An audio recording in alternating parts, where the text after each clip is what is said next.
This episode is brought to you in part by Exoterra. If you're as passionate about reptiles and amphibians as I am, you know that quality matters. I use Exoterra products on all my reptile and amphibian enclosures, which is why I'm excited to be partnering with them. From naturalistic decor to innovative lighting and enclosures of all sizes, Exoterra has everything you need for your cold-blooded companions. Exoterra. Make your reptiles feel at home. This episode contains a paid sponsorship placement for True Chroma by Faunalux. Lighting reptiles isn't just about brightness or giving UVB, it's about illuminating the world that animals actually thrive in. Introducing True Chroma by Faunalux, a premium, revolutionary LED spotlight purpose-built for animals. Faunalux has worked with lighting experts and biologists to develop something totally new. Reptile Vision Technology, a bespoke single-source chip delivering high levels of visible light and proportional UVA1. That means your animals can get true full-color vision for the first time. Tried and tested by zoos, vets, and passionate keepers worldwide, True Chroma is now available at fauna-lux.com/expertidiot10 for 10% off your order today. True Chroma from Faunalux. Educated by nature.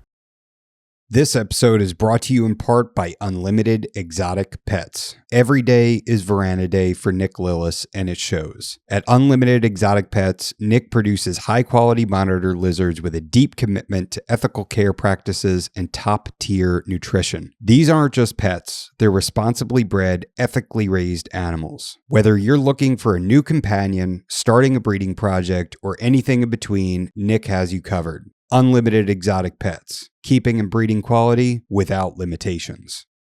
Love reptiles? Don't miss this. If you're passionate about reptiles, amphibians, and everything cold-blooded, Reptiles Magazine is a must-have. Each issue is packed with expert care tips, stunning photography, and the latest news in the reptile world. Whether you're a seasoned herpetologist or just starting your reptile journey, this magazine has something for you. Subscribe today and stay informed on the best ways to care for your scaly friends. For only $14.99 a year, you can step outside your algorithm and get exposure to things that you wouldn't normally see or learn about. My family reads Reptiles Magazine, and you should too.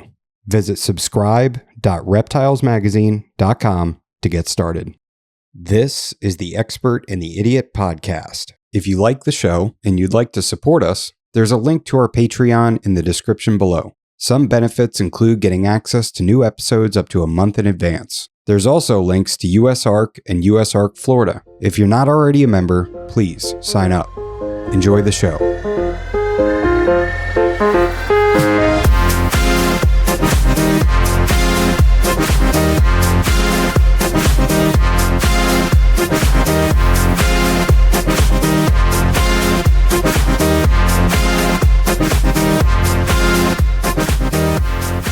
I kind of found that out in my interview with him, just how ethical he was. I had, Mike from Mike's Monitors and Rich Crowley. They were like, yeah, you really need to get Nick Lillis on. And then he seemed like, just like a cool dude that breeds monitors. And then actually talking with him, I'm like, man, this guy is super thoughtful. Like he's really putting a lot of thought into what he's doing. I love that.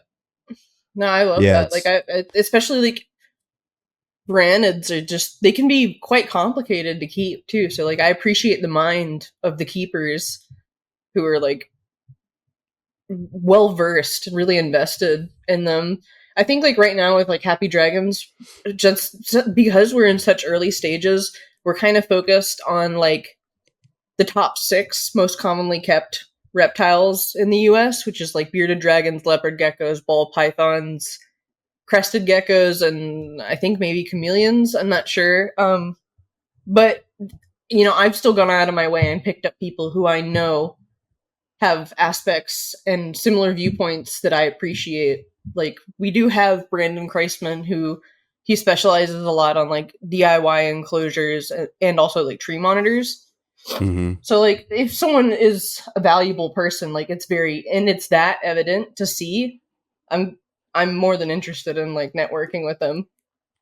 Yeah, I think it's the same thing with like retic breeders and Burmese python breeders, like the people that are doing something with purpose rather than doing something for a dollar. Right, like You when it's know, clear it's a passion.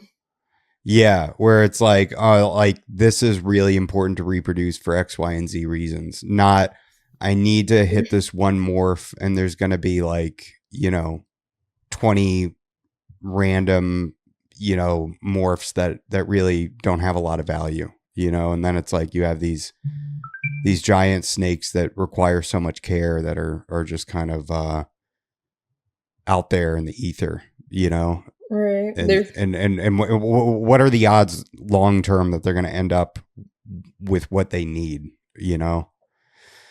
Not so great.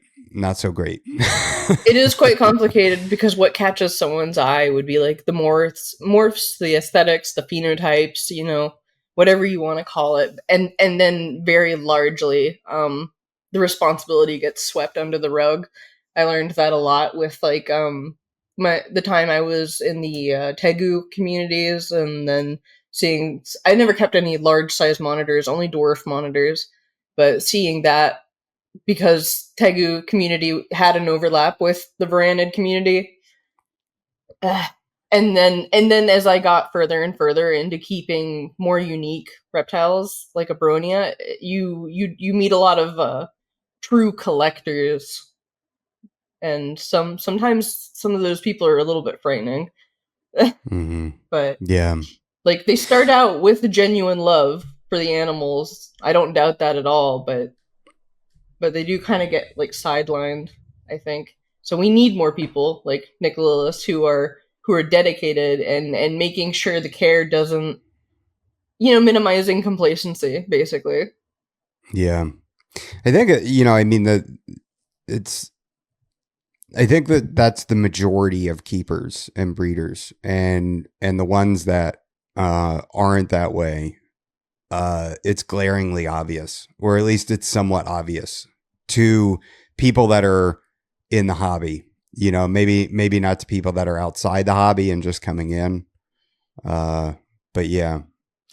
Well, anyway, you ready to get started? Yeah. I mean, we've kind of been going here for a little bit, but welcome to episode 75 of The Expert and the Idiot. Today I'm talking to Savannah Noland of Perfect Hue LLC. And today we're going to be talking about, well, I mean, why don't we just jump right into it? Why Abronia? Like what draws you to Abronia so much? And I mean, the if anybody's listening to this, I urge them to go and look at your Instagram account and see the incredible photography you have of these animals. I mean, I feel like you're posting up beautiful pictures like on a daily basis. There's something new going up with these incredible planted vivariums and yeah. So anyway, why Abronia? Well, there are a couple like ways I can look at it that kind of fuel my love for it. But the foundational piece being that when I wanted an arboreal reptile, I picked Abronia graminia, and the first Abronia I got was it's not past tense, I still have her, she's still my favorite. It is a wonderful, wonderful animal. I got very lucky, I think, with a great introduction to the species. Just, she's very outgoing. She's not shy. She's friendly. She's active. She doesn't hide. Um, that's absolutely not the case with every single one. So that's why I say I got lucky. And I think over the course of the following year or two after I got her, I kind of came to the realization of the reality of the species and their presence in the hobby, being that one, it was there most of, if not all, there's a smaller divide in the species. Most of them are CITES 2, some of them are CITES 1, so they're endangered, they're protected animals. Can you explain the difference between CITES 1 and CITES 2? It's basically a description of the vulnerability. Like CITES 3 would basically be an unregulated animal that doesn't have restrictions. It's not vulnerable in the wild. Like it's, I guess you could compare it in a way, in a crude way, to say they're sustainable, like the presence in the hobby, and then and then in the wild, like there's no damage necessarily. CITES 2 would be ranging from at risk to vulnerable, meaning, so for example of Abronia, they're largely threatened by habitat destruction, which is a very common theme, as we've noticed in the world. But, there are other factors too, like there's the pet trade that influences it. Also, locals, like in Mexico and Guatemala, they believe Abronia are venomous. The common name in like Mexico is actually like arboreal scorpion. So, What? so they'll actually see them, and when they come across them, they'll kill them because they believe they're venomous. No. Yeah, it's How are very, you still alive? it's really it's really frustrating. They do bite, but they're not venomous. Yeah, and then CITES 1 would be extremely vulnerable, and I don't know enough about the Abronia species to give better or more accurate descriptions, but like Campbelli and stuff like that, like the CITES 1 category ones are very, very, very vulnerable. Like those are the ones that are more likely to go into stages of dwindling populations if they're not already there. So I guess the difference between 1 and 2 would not only be like the regulations and how it reflects on importing and exporting them, but basically, like technically you can have a species that's vulnerable or at risk, but it's still technically perfectly fine in terms of populations, but they are threatened because of those things like deforestation. And in regards to importation or exportation, CITES, I think the difference with CITES 2 being that the exporter, like all the CITES, I'm pretty sure all the CITES species, if they're being exported, at some point they have to be registered. They have to have CITES paperwork to prove they're actually like eligible. Like they shouldn't cross the country lines if they're not registered, if that makes sense. The exporter has to have the permits, I believe, to export them, but you do not need permits to import them. For CITES 1, both parties need the permits to export and import. So there's higher regulation. You see a lot more CITES 1 in Europe, I think, because the reptile trade is more prolific, especially if you branch out to like Korea or Japan. They have a lot of crazy stuff passing through. I don't know how much of it is legally regulated, but I think the beginning of this year, it was either the UK or Europe or both, but well, as a whole, rather than separating them. But I know at the beginning of the year, they actually kind of battened the hatches on CITES 1 animals. So even if they're captive, bred, and born, they restricted the export of those even further. So that really restricts a lot of what we can legally get in the US, because most people, even in Europe, like I've spoken to some breeders in Europe who breed Abronia, and like some of them are like, after the first imports, mine and Cold Blooded Shop came in last year. They were the first ones since the CITES, the species were amended. I started reaching out to breeders saying like, hey, like we've proven this is possible. The US isn't going to confiscate your animals and take them away or worse. Some of them were like, yeah, absolutely. And then this year they were hit with that regulation where now those CITES 1 animals can't go anywhere, and that could very well progress into CITES 2. And then you have some breeders who, ironically, the pair I imported, that I didn't get them directly from the breeder. I got them from a friend in Canada who got them from the breeder, but that breeder said he will not export to the US because he believes the US will take the animals. They'll seize them without warning.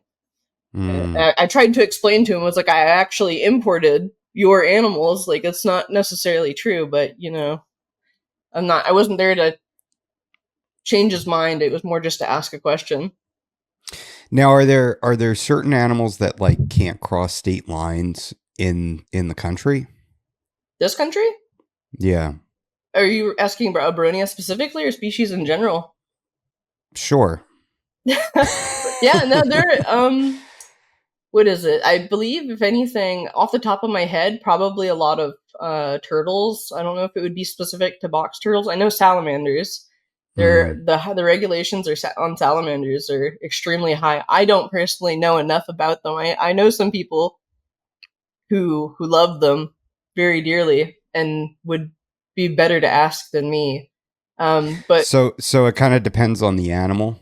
yeah, it Okay. because I mean we all kind of remember like when the proposed legislations were coming out in the U.S. The term popped up of an injurious species and what Hmm. would be possibly allowed or not allowed in the U.S. And that basically just means, at least the way I interpret it, is that like if a species is native to say one state and not the neighboring state, but could cross the lines and survive, that would technically make it injurious. Hmm. So, but we have so many different introduced species too that I feel like they have to be a little bit lax or more lax on the way it would be regulated or governed. Like it's impossible to do for one, especially for things naturally occurring, but for like the things that come on plants like geckos or frogs or insects and other invertebrate that aren't native, like you can't regulate what you don't know. Hmm. But so there's no foolproof plan. But With the Abronia, kind of getting back to them, uh are they mostly wild caught or mostly captive bred? they are largely wild caught. I see it all the time, usually around this time of year, especially because all those females will come in and they'll give birth.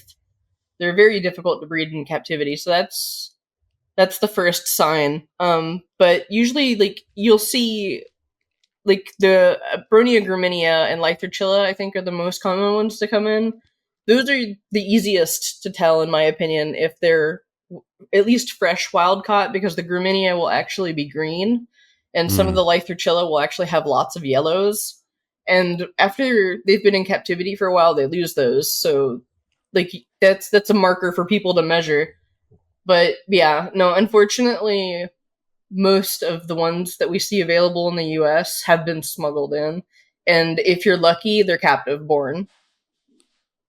Wow. So the move is to find gravid females and then smuggle those in and then get babies from them. I don't think it's intentional, honestly, because the smugglers will give the animals to what I call mules, and they're the people that'll deal them out. Like sometimes breeders or keepers will actually work with smugglers and get the animals from them. They'll actually either once they figure out the female is gravid or she gives birth, they'll usually sell them at a very, very discounted cost. Really? It's mainly because they're not reptile keepers. Those babies are going to die, so they have to make a profit before things go completely south. So Wow. they want to move the animals as fast as possible. That's at least what Jeez. I've observed. They will Some people will try to use it as a selling point, like, oh, it's gravid. Like, I know people who will pick females that look gravid because of the opportunity it presents. There's not necessarily anything wrong with that, but that's only if you separate it from the fact that you're buying illegally smuggled animals. Yeah. Do you in your collection, do you have captive bred or wild caught animals? And do you try to get yourself source captive bred animals? Uh or are there cases where you see a wild caught animal where you think, boy, I should get this animal to make sure it has the care it needs, but then do you worry that you're feeding that industry? Yeah, I actually had a big dilemma with that, like, because I did feel that way. Like, We do have a Discord server specifically for Abronia, and between the co-founder and I, we kind of decided like I'm never really going to turn away someone asking for help, but I wouldn't buy an animal that I know is wild caught just to make sure it gets the best care, because I've been in that position. I have accepted wild caught Abronia because I was specifically asked to take them to get them cared to be seen by a vet. And in my journey of like working with Abronia, that's how I came to the realization how many of these animals are actually wild caught versus captive bred.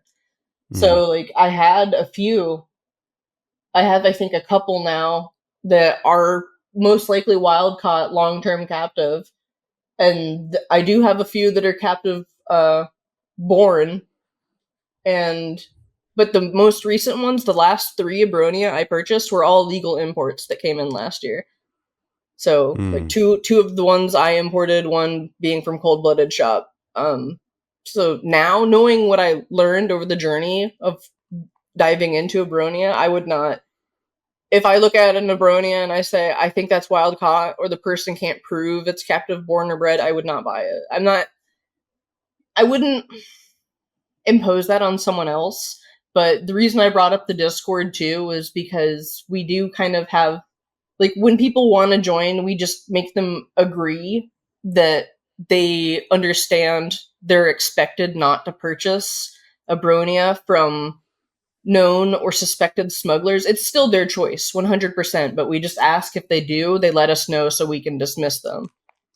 So it's like, I'm not interested in governing people, but you know, there have been relationships where people have asked me for help that I had to step away from because they just continued getting more and more Abronia and taking the same risks without changing anything. So it was just really stressful for me. So as a person, I can only do so much.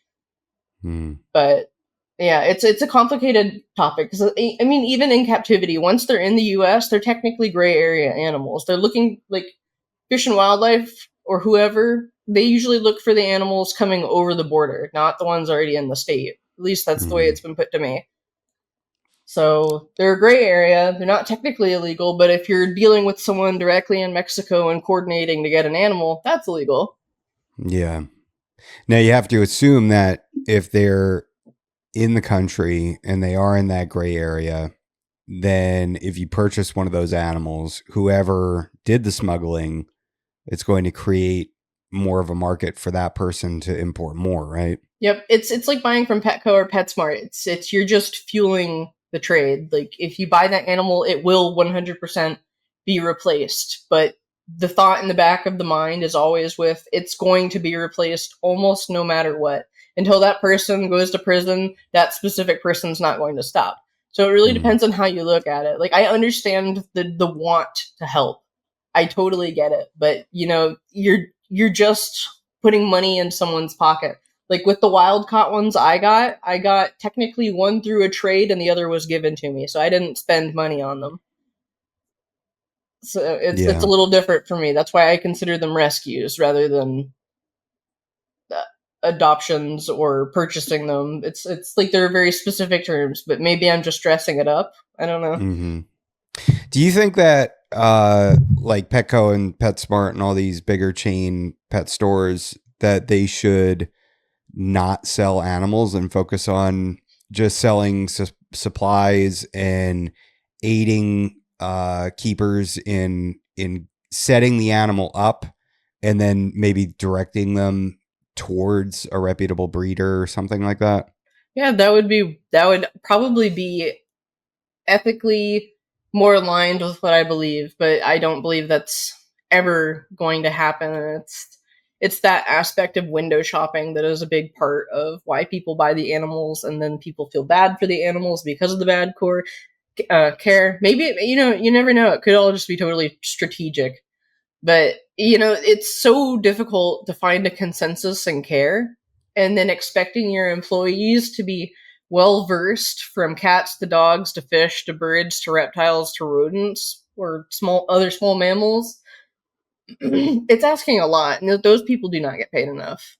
They don't get paid they enough, and most of the time they can't even legally buy alcohol or cigarettes. right. They're They're just doing their usually job. kids. They're Yeah, just trying to do their job, and they legally can only say what the company trains them to say.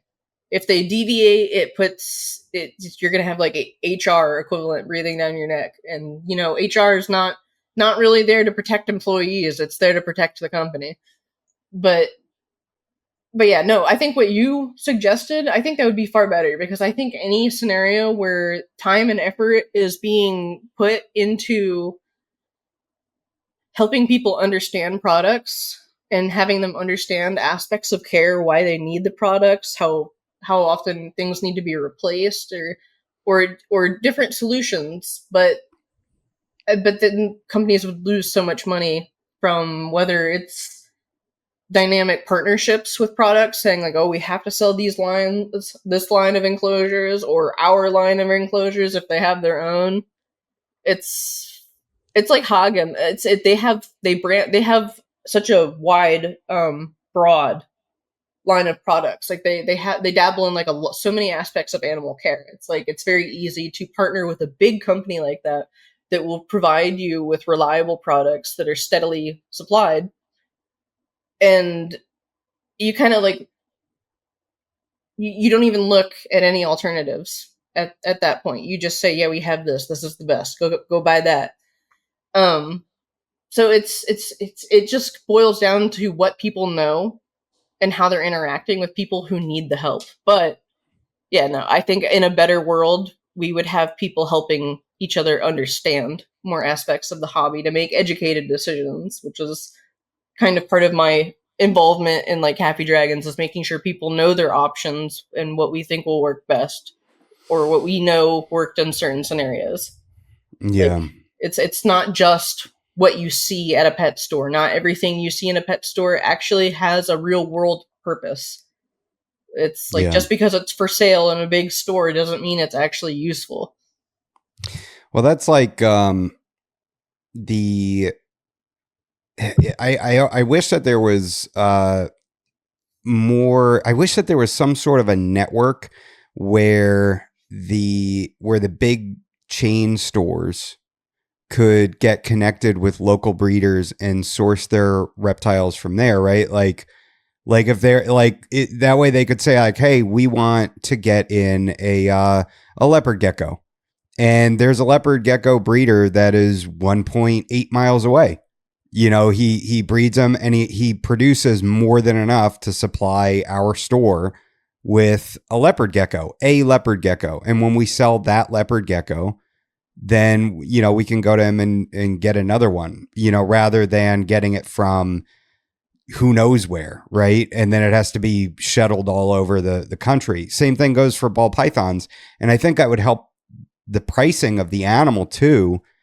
So that way, maybe they could put more money into the enclosure and the care and the setup, I mean, that's kind of already what already happens, especially with like Petco and PetSmart. Like they have lists of breeders that are partnered, which is effectively what it would always turn into, is who offers the best price. And the best price would, honestly, instead of getting a good price and a good business relationship, the result would not be pouring the money back into the care. It would more likely turn into churning out more lower quality animals, or as a result of lower regard to genetics and health, just for the sake of turning out as many animals to as many people as possible. Otherwise, it's not lucrative. It's not very sustaining. Because if a company is just buying like one leopard gecko, it doesn't work that way. Like that's something that happens at like an expo where someone buys one leopard gecko.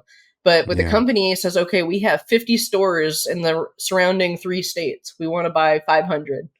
That's what makes it lucrative, and people, to sustain that, have to make cuts. I can't speak for any of these breeders. I don't know who they are, but it is going to come down to, I'm going to sell the lower quality ones to price competitively, to be the person that they go to stock their stores. And then maybe the higher quality ones get listed on Morph Market or Palm Street or whatever other platforms there are, Fauna Classifieds, who knows. So, there are dynamics to it, and it, like saying, I wish they would do it this way because breeders could improve their care by having good relationships like you suggested would be fantastic and would be ideal. It's just often not what happens.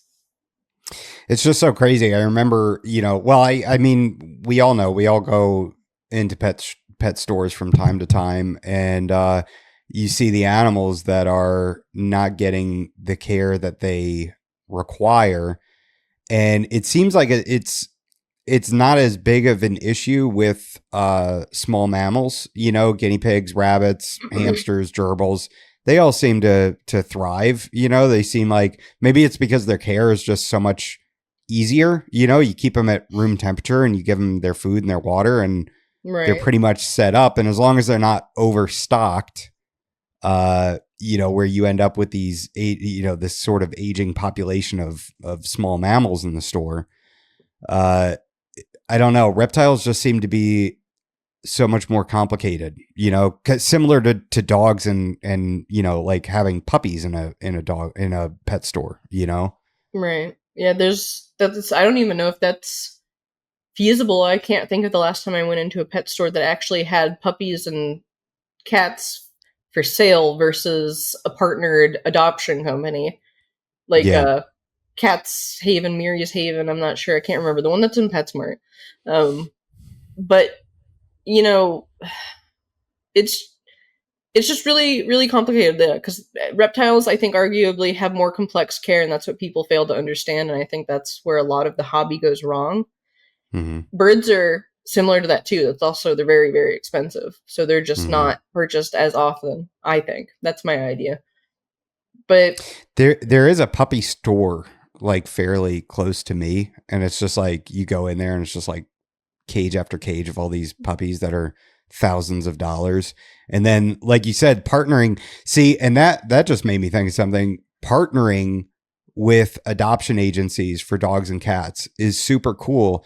And that is like, that's something where you could high five Petco and PetSmart all day long, because you're like, hey, you guys are doing something really cool. You guys are getting these cats that need a home, by having these cages, and then you kind of foster them, and somebody, a third party or somebody from the adoption agency actually comes through and cares for the animal. How come we're not doing that with reptiles?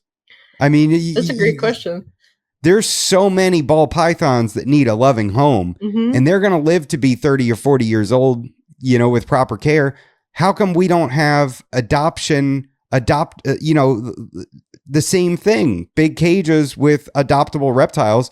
I know that FWC is doing something now here in Florida where you can surrender your reptiles to them, and then they have, like, I don't know if they go into foster care, but you can become somebody that like adopts reptiles. So that's super cool to see. Like, and it seems like it's, like judgment and stigma free, which is what it needs to be, because otherwise that's when animals get released or, neglected, and because people don't want to feel terrible.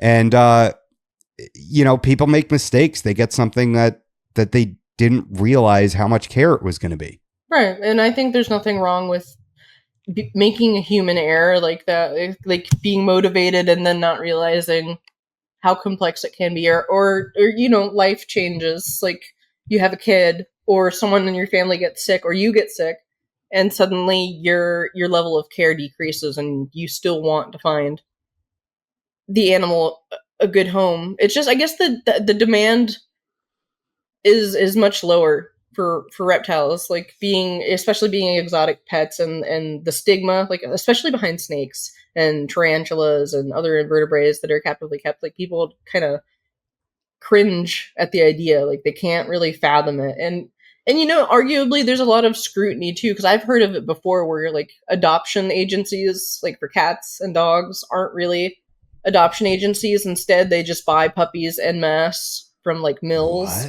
and then say they're rescues and sell them. And then that's also, I think it was usually, not always, but it was always not, I keep saying always, but it's usually always. It was related. Yeah, it's usually always. It was related to like puppies with like parvo, which is like fatal to puppies, like Mm. getting sold because there was no standard of care and health visits were non-existent, and then they get sold, brought to adoption events, adopted out to families, and then suddenly now a family has like 4 sick dogs. So Yeah.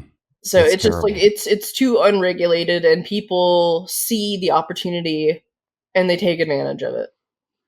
So it happens with anything, but if we're just focusing on like animals, it happens a lot. People get these companions without fully understanding the level of care. Even like fish, like people view fish with almost near no ethical standards. Almost, there are some people, the people who spend like $10,000 on a reef tank that absolutely, like, you'd have to pry any piece of coral out of their cold dead hands. They love those things. Yeah. They take care of those things better than some of us have taken care of anything in our lives.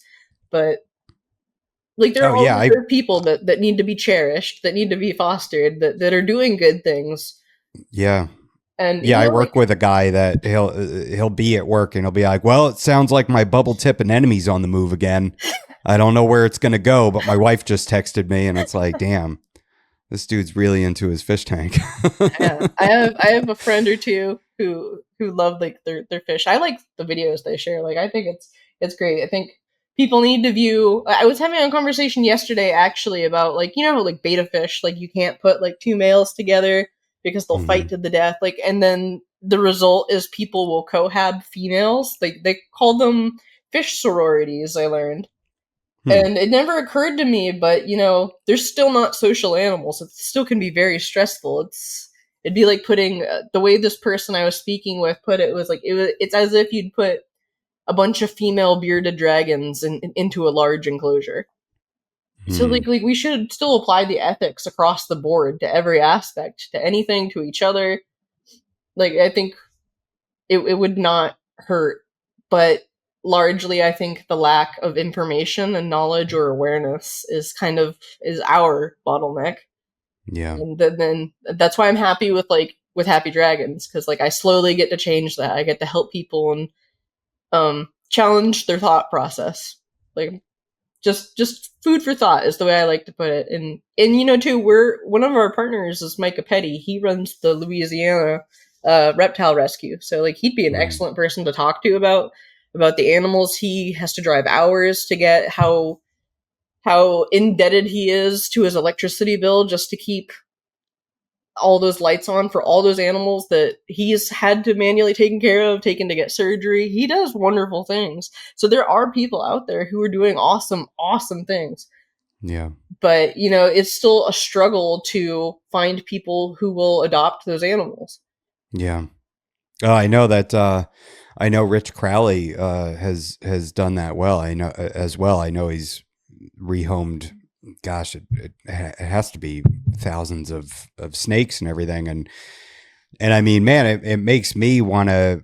God, I wish I had the money to just get a building for a reptile rescue and just have a whole bunch of cages, like moderately sized, because ideally they would be temporary enclosures. So maybe like a 3x2 by 1.5 tall, and just go wall to wall and start taking in ball pythons and, all these reptiles that are so common in the trade that people kind of get on a whim and then they grow out of them or whatever the case may be, and they don't want it anymore. But man, it would be really epic if you could then partner with pet stores and have cages the same way that they have the cats set up, and have it where, hey, you want a ball python, here's a great ball python, super chill. It's already out of its baby phase where it's snappy or scared or whatever, and it's, a curious outgoing snake, and it's $50 to adopt it or $75 to adopt it. Yeah, no, I think that and to add on to that, I really think the state should offer funding for, like, especially registered entities who do these rescues. Like, I think they need help. They should get that help. They shouldn't have to ask strangers on the internet. Like, especially if they're doing a service that essentially keeps animals out of the wild in the state, those possibly injurious species or whatever, like I think that would be beneficial. And to talk about like the point you brought up too, like with the basically a meet and greet for like reptiles that need homes, like a lot of people, I guarantee a lot of people would be very skeptical. They probably would be very afraid to even walk up and let alone hold the animal. But I bet if you got them to hold that animal, there is a very high chance you might convince someone to get a reptile. Just to show them that there's way more to reptiles than like what you'd read in a textbook or just gather by looking at a picture. Like each animal has its own personality, and just seeing how calm and cool or active they are, you know, you would change a lot of minds. And especially because people frequently take their kids into pet shops, whether it's just because they like to look at the fish or whatever. Like you're gonna have a child begging to take home this snake they just picked up that's just chilling, that needs a home. Like, you know, like there are a lot of benefits, I think, from going with your idea. So I do agree that I think that pet stores should do some kind of event specific to reptiles and not just cats and dogs because they're fuzzy and cuddly and cute. But I don't know. Yeah. Well, not only are they fuzzy and cuddly and cute, but there's a lot of them out there that need homes, and we don't want cats on the streets. And, you know, some of them, you see the ones that are up for adoption with the clipped ear or whatever, you know, that was, you know, taken out of the wild and, you know, spayed or neutered and then put up for adoption. And, you know, the great thing about an adult snake is you pretty much know where that animal is at with their personality. You know, is it going to be, you know, I recently got this male diamond python, and he's a hungry guy. You know, it's like he's very curious, and that curiosity very quickly turns into, is this food? You know, and so there's certain snakes, I'm sure that I'm sure that there's snakes out there that fit into the category of this being a good pet snake, but maybe that individual personality of that animal is, maybe you shouldn't hold this one so much because he always wants to eat. You know, you know, he feels something warm and he thinks it's go time. Yeah, it's basically acknowledging that the animal is an animal with instincts, with desire, with its own maybe arguably limited desires or agendas, like wanting food, like quickly becoming hungry, but still has that curiosity, like you mentioned.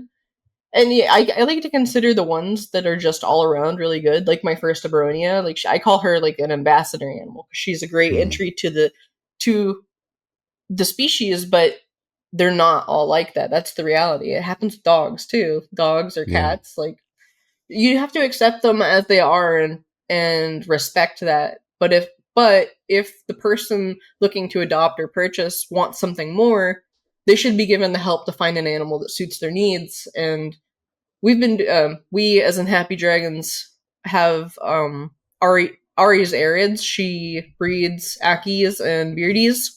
She breeds specifically, for specific physical traits like face shapes, spine length, because she's like outcrossing red monsters. But she specifically looks for personality traits outside of physical traits rather than morphs. And I think we need more people doing that. Like, it's a really unique approach because a lot of people who get reptiles want something they can handle. Some people are perfectly fine with display only animals, but a lot of people want to be able to hold that animal and interact with it in some way. And I think that's fine. Like anyone is allowed to have their personal preference. Like you are absolutely allowed to say like, okay, this animal's not for me. But more attention should be paid either helping guide people to learn how to socialize animals, like the larger ones you get from Petco, like the monitors or the tegus. Like people need that education, that how to, if it's not already done. Yeah. It's I have a jungle carpet python that is an ambassador animal. I know he will be because he doesn't bite. He never bites. He's curious. My other jungles are not that way. And I'm okay with that. I'm okay with not handling them, because when I handle them, I know that they don't like it. They don't like the feel of my skin. They don't like the feel of my arm hair. They don't like, like everything about me it just makes them like, ugh, like they just don't, they're not on board with it, but then you have the other ones where it's like, I don't know if they're the way that they feel sensations or whatever. It's just different, they just, their experience is different, Yeah, no, I never actually have considered that like a sensory thing, because I've only ever kept one snake, and it wasn't for very long. I had a friend come. I had a corn snake. He was very, very sweet, but I had a friend come over who fell in love with him, and it seemed like it was mutual. So I gave him to her. So that was the extent of my relationship with snakes. But no, it's totally interesting, because I've held snakes, but like I've seen them kind of like, you see that response, like if you touch their side, almost like you're tickling them. I don't know if that's what it actually is. Yeah. But to think too that a snake would not like being handled because of what may attribute to a sensory issue, like to see that strong preference even across a if you see it occur more than once too, adds to that fascination. Mm-hmm. So that's super interesting that you have those animals, and then you have that one off that's basically like, hell yeah, let's chill. Yeah. Well, I mean, and how many humans do you know like that, where, one person, you can put your hand on their shoulder and they might feel like that's comforting. And then another person, you might put your hand on their shoulder and they're like, don't touch me. Mm-hmm. So you have to assume that's like universal across animals, Right. that it's that for some, they don't want to be touched, Right. Yeah. I would be interested to hear more thoughts from like on this too from you or anyone that keeps snakes. It's kind of, there's that argument where people get really upset for people personifying their animals or applying human traits like emotions and feelings. What you just said is kind of the way I interpret it, is that to a degree, it's what we understand as a human trait, and then removing the human part and applying it to another animal, another creature, another species, like thinking, like actually sitting and wondering, like, what is the snake thinking? What is the snake's preferences? Oh, he doesn't like it if I hold him while I'm wearing gloves, or if I'm wearing a certain jacket, or whatever. Like, it is something that I find very, very intriguing when you can pull out those small experiences and use it as a way to arguably measure intelligence. So, like, yeah, like, I want to know what people say. Like, where do you draw the line in applying human feelings or concepts to animals versus how are we selling them short? Yeah. I think it depends on the keeper. I mean, I totally lean into all that stuff. I'm a very empathetic person. If somebody's going through pain or some sort of hardship, I can suffer right alongside that person. Almost to a fault, I would say. Mm-hmm. And I think that probably is where that comes from with me personally as a keeper. And then there's other people that might be like, oh yeah, so-and-so, got in a motorcycle accident and this happened. And they're just like, boy, sucks for them, and then for me, I'm like, oh man, I used to ride, and what if that had happened to me? Oh geez, and I just start like just putting myself in that situation and kind of looking at it from their perspective. So I think that's just me as an individual, and I enjoy watching my animals enjoy or interact with stimulus that I've given them, so that's the rewarding part of the hobby for me, is and keeping these animals, especially like keeping snakes outside now. is being able to watch them do so many different things over the course of a day around the weather, because the weather is what is changing all of their behavior. It's too hot. I'm going to hide now. It's cooled down and it's raining. I'm going to go up on my branch. I'm going to try to get some warmth. The sun's starting to come through. So I'm going to go to this area and, things like that. Oh my God, it's the best thing in the world for me. That's what draws me to keeping animals. Whereas other people, it could be anything. What is it that drew you to Abonia specifically? There's so many lizards out there and you don't see them very often. So what is it that kind of made you obsessed with them?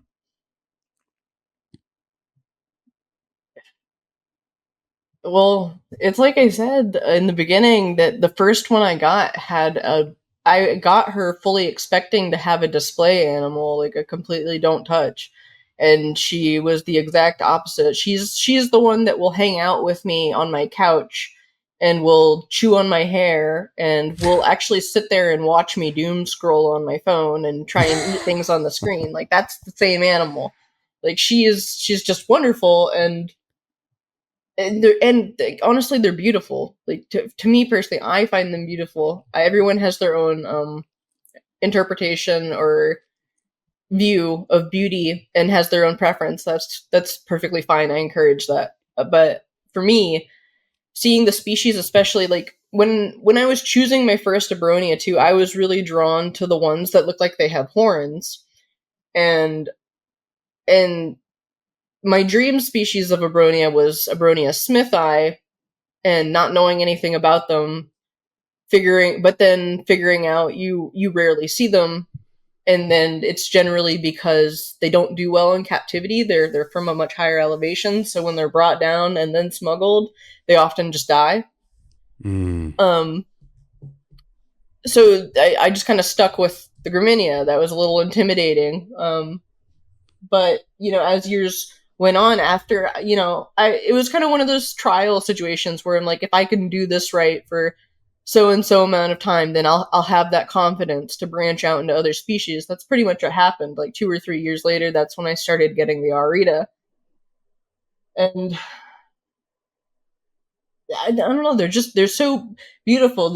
Some of them have very, very good personalities. I think the fourth Abonia I got also had a very good personality, not on the same level as the Graminia, but he's very friendly. He's still sassy. Like, he lets me know if he doesn't want to be picked up or doesn't want me to bug him. And then I have some that completely hate me. Like one of my rescues, my female Lytherchilla, she does not like me. My out of the 2 imports that I got last year, the male hates me. The female kind of trusting me a little more because I put her in the same enclosure with that friendly male. So like they kind of learn from each other, seeing like, okay, like maybe the giant person is not so bad, and maybe there are some other qualities they have that are positive outside of just bringing me food. But but like it's a process. But because I had those good early relationships with my animals, it kind of laid the foundation for respecting the ones that weren't as friendly. And I'm kind of rooting for like the underdog too, in a way, like with the highly smuggled species, and then helping people try and keep them alive, making sure they get ethically sourced animals. It's like I wouldn't give up on them. I don't want to give up on my animals. So it just furthered the investment of I love the species. I'm going to dedicate the majority of my day to these species every single day. So it just fit with me. I don't really know other ways to explain it, because when I got into the reptile keeping hobby, it wasn't really something I was expecting to love this much. So it naturally meshed well with me. It was compatible for me. It kept me busy, and it didn't make me miserable. So I don't know how to put like words onto that, just because of how naturally it came to me. Yeah. I think you did just put words onto that. Well, I try. Did they? So is that your goal? Is that your ambition? Is to get a captive bred group going, and then well, first of all, let's just start off with is one of your goals to breed them in captivity? Yeah, absolutely. I was actually expecting my first litter this year from my Graminia, but because it was her first time breeding, I didn't have my expectations set too high, and I was kind of right in doing so. I think we only saw one baby on the ultrasound, and at some point she must have given birth. It must have been stillborn because I never found the baby. But yeah, I would in a very, very long-term goal that may very well never be possible, I would very much like for there to be like reintroduction programs. But when a species is faced with deforestation in 5 years from now, there might not be anywhere to reintroduce them to. And the babies are so fragile, and generally with reintroduction programs, they have to be babies. I do know I had that conversation with someone, it may have been you, or someone from your Discord server, but it was, they told me about someone who basically socializes adults to be compatible with living in the wild. And that's stuck with me because that would be perfect. Like, because I have like animals right now that have been with me for 2 years, and I would love to return to the wild because they should not be here. But let me ask you this: do you think that I really like the ambition and the idea of captive breeding animals to release into the wild, but do you think that there would be more benefit to captive breeding the animals, maintaining them in captivity, continuing to breed them, so that way there would be no incentive to import wild-caught or smuggled animals? If it realistically worked that way, then absolutely. But that's not how it works. That's not how this works, at least, because if you put a high price tag on a captive born and bred animal, all you're doing is raising the price for a wild-caught smuggled animal, because people already pass those animals off as captive born and bred. They already say that those wild animals are legal animals, but they are not. And I got my Graminia 4 years ago for $475. At the time, that was a high price. That single animal now is worth almost $2,000. Oh my God. People will take advantage of that and then have little to no way, or not enough people spreading or monitoring to help people stay informed of, yes, this is captive born, captive bred. People can always lie about anything. So like maybe there are ways to monitor or work around that. But I don't know any. But yeah, if having more captive bred and board animals meant that less would be smuggled in, yeah, that's probably the only time I would subscribe to captive conservation. But otherwise, I think it's pointless. I think conservation needs to start where the animal lives. And then the reality too is the people who go and smuggle those animals, they'll pay children in villages $5 or $1 a lizard to just go out and catch them. Jeez. My Abonia Sehy that I got from Cold Blooded Shop last year, who was a legal import, I paid $2,500 for him. And we did a Freedom of Information Act to see the export papers to prove it was real. Cold Blooded Shop paid $300 for that animal. And I'm not like honing in on the massive price jump, because they did that export, I'm pretty sure, by themselves. They filed that paper. I had someone file my paper for me. I paid that person. They did the legwork. They built that relationship. They secured those animals. They did all that. So they can charge whatever they want. It's not fantastic, but I'm not going to complain. But it just shows the difference, is that now people will say, yeah, this is captive born and bred, and mine's cheaper than this true captive born and bred animal, and no one knows who's actually telling the truth. So like there's too many dynamics. Like you have to have reputable breeders and sellers. I know I've seen a very big Instagram account that sells Abonia graminia that are very much wild caught and sometimes very freshly wild smuggled. They're bright green. And I've had conversations with this person and let them just see how deep they would dig that hole to convince me that animal was captive born and bred, and they doubled down just as I expected them to. Wow. Well, I mean, maybe not necessarily looking at it from a conservation standpoint, but maybe looking at it from the standpoint of the more captive bred animals that are in the pet trade, the better it would be for the animals, right? It'd be better for the keepers too. Yeah.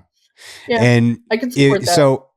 So if you start reproducing them successfully, are you going to keep some? Like when would you actually start selling them? Would you keep them all for the first few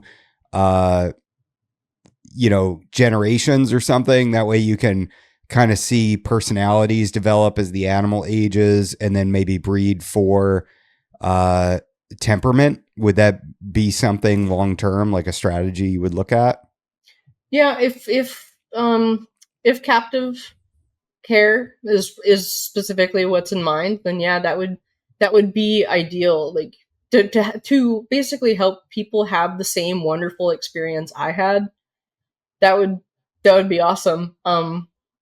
But yeah, I think like hypothetically, like with my first litter, I would probably keep those babies for at least a year just to make sure they're good. And as I get more comfortable, maybe I would lower that bar to like 6 months. But and all of my animals would be worked with regardless. Like that's what I do with all of my animals, all the babies I've produced, everything like that. But I'm also afraid of setting people's expectations very high. Like if they have that wonderful experience, like me with a super friendly Graminia or Arita, and then they decide they get another one,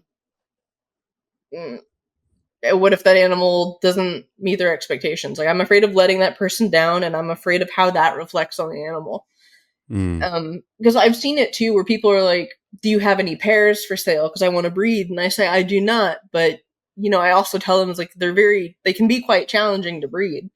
So like I would recommend starting with one and making sure you have the care like dialed in that this is something you can do, because they need, for example, cold temperatures at night, and even I can only cool my animals for 6 or 7 months out of the year without an extraordinarily high AC bill. So like there are some things some people can do easier than others. It really depends. But how cold is cold? I will, like, let's say now today in Mexico tonight it's probably going to be like 56 degrees. Whoa. It's that way all year and gets a little bit colder in winter. The only difference being now is the rainy season, and then winter is the dry season. So wow. So yeah, the humidity is always really high at night too. It can be lower in the day during the rainy season. Obviously, being in a cloud forest, the humidity can change in like 10 minutes in general, because as it's been phrased before, the environment can literally pass through a cloud, or I guess technically it would be having a cloud pass through the environment, but just because of the high elevation. So like it can just start raining, or that cloud can pass through, and suddenly the humidity just spikes like, insanely high. The temperatures drop, in the shade it's even colder. Like I haven't personally ever been out to the environments, but I'm friends with a couple people who do go out there and do that very difficult work of finding them, tracking them, observing them, monitoring the environments, stuff like that. And I think it's awesome. But yeah, it's very difficult to replicate in care, because especially we don't know the long-term effects of not cooling them at night. Like all we know is that before the species was amended to CITES in like I think it was 2016, we had a bunch of imports coming in of like Graminia. Pretty sure all those animals are dead. So like they're not super easy to keep alive, but I think they're also hardier than people believe they are. But that could just be from my experience because I'm an all or nothing trial by fire person. So do you how do you manage their, like, doing the best you can to replicate their natural environment as far as the humidity spikes, and do they require, like, what is their daytime high compared to that nighttime ideal low of 56? Well, because of those two friends I've mentioned who know where to find them, they've given me locations that I monitor on weather tracking apps. So they've also described like the monthly trends of the transition of the seasons, like when the days are quite warm and dry versus wet and cooler, or wet and hot.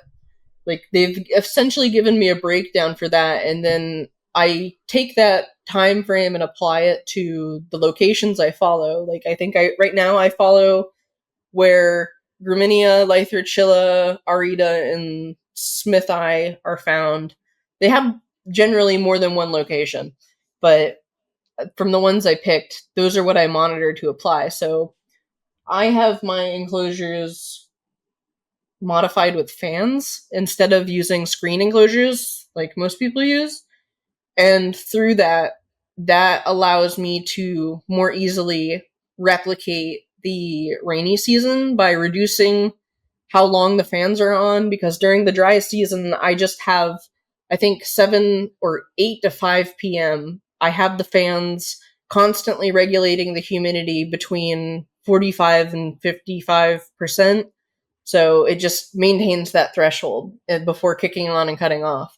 Right now, the fans only come on for 15 minutes every hour and a half. And that allows the humidity to be higher, things to stay wetter.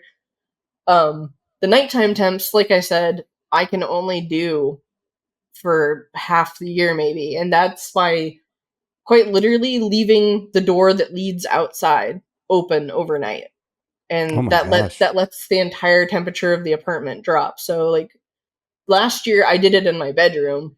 So I had the enclosures in my bedroom and I was sleeping in like 30 to 40 degree temperatures. So that was not fun. Yeah, it's not fun. And some people do that. Like I if I had to, if I could not do what I'm doing now, that is what I would be doing. That is what I would do for my animals because I believe it is necessary. So if that's what someone has to do, I'm not knocking it, but I'm just saying I'm standing with them in solidarity. It sucks. So That is wild. You you really know, love your animals.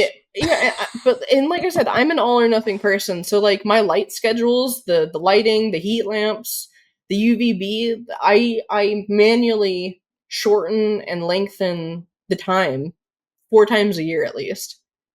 So like I'm changing it to change with my sunrise and sunset schedule. Like I do it manually because I switched to the luminized lights. Otherwise, the Casa lights would do it for me.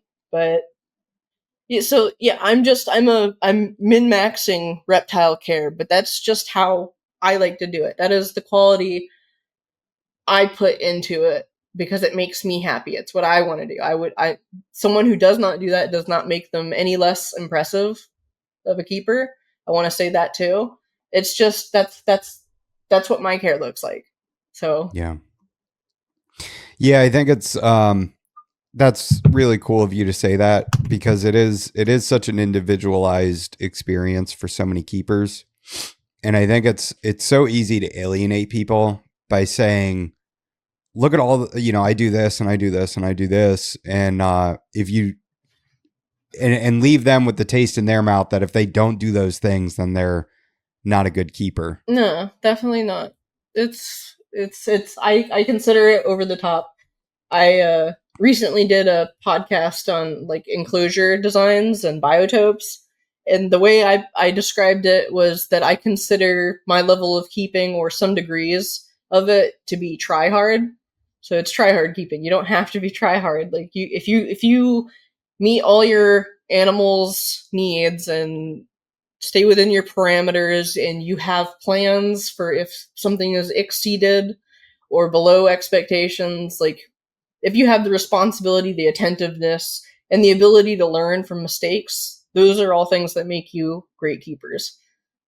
So yeah, for sure. Learning to learning from your mistakes and adapting and moving forward is so important. because we all make mistakes. I've made tons of them. I tell people all the time, it's you're not being judged for being a bad keeper because of mistakes you made, but rather your ability to learn from them and your ability to learn in general and adapt, especially as we get more information.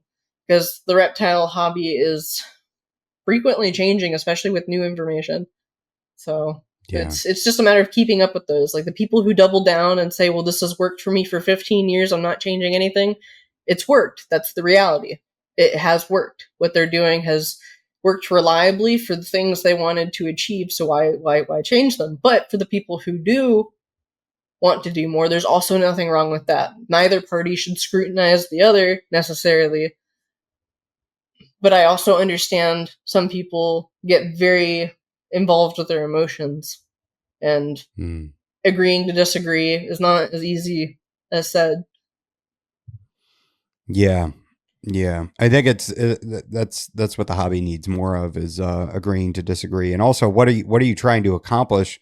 What is your measure of success? You know, if it's reproducing a really rare thing and you're reproducing it, then you're successful. You know, if that's your goal, then kudos. You know, you did a good job, and you did something for the hobby to move it forward. You did something that is probably overall a net positive for the hobby, right? Anytime, in my opinion, anytime something that is being wild caught or imported, if it can then be, captively reproduced and, given to less experienced keepers that can, keep it successfully, that's awesome, and it is such a monumental undertaking to deal with imported and wild caught animals, it's difficult. Like that requires arguably an entirely different skill set for some species. So it takes a lot of knowledge. It's a lot of dedication, and sometimes you have to start small. Some people may scale up, but I think that's fine. Like especially when it comes to like introducing those species that are primarily wild caught, establishing them. Can't say domesticated, but it's the same concept. Just laying the foundation for it to be built upon. Like that's where we all start.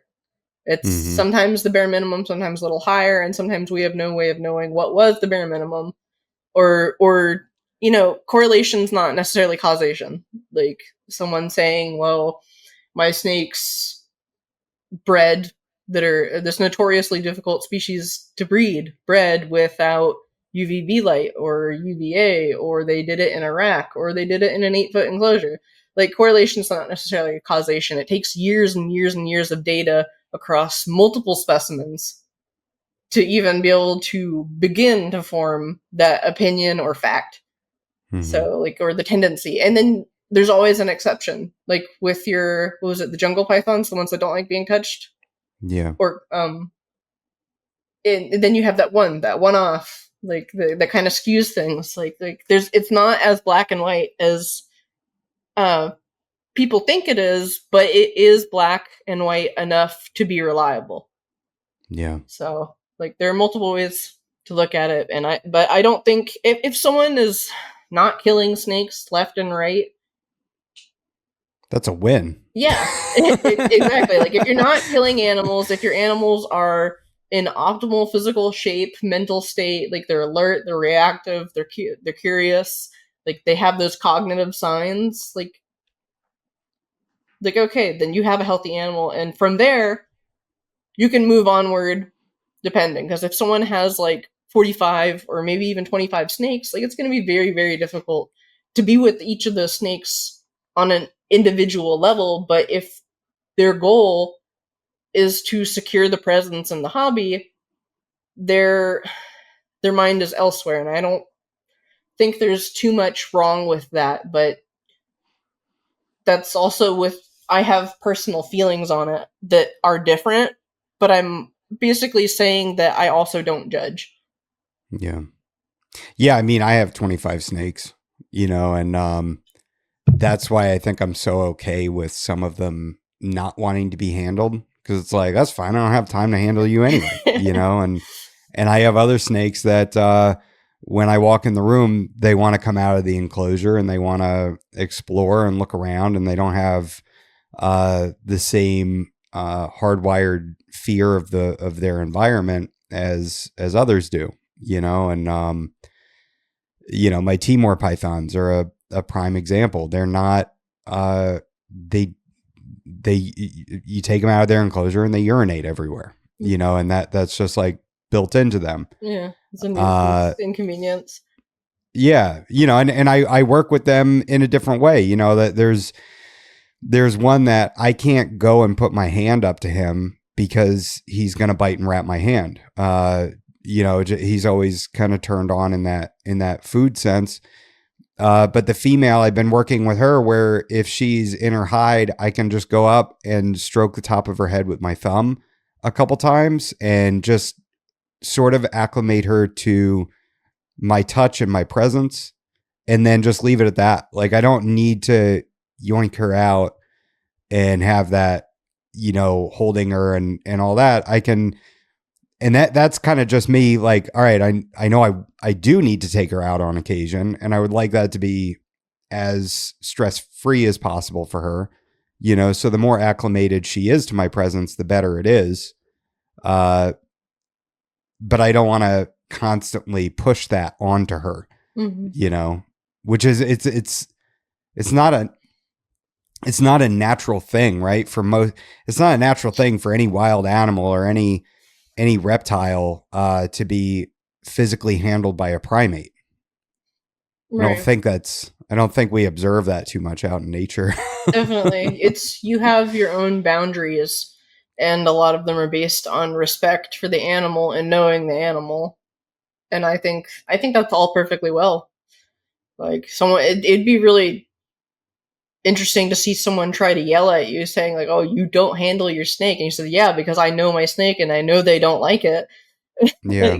like I'm respecting them. Like, it's not like you have some degree of interaction with them in some way, whether it's giving them food and then standing there making sure they ate it.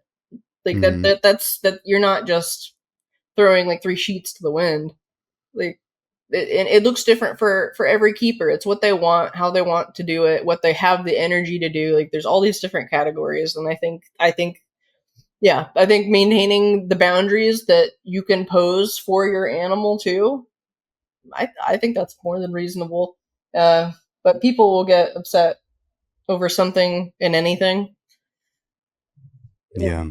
But I do think, like, if I had 25 snakes and none of them wanted to be handled, I think my motivation would be significantly less. It wouldn't be as rewarding.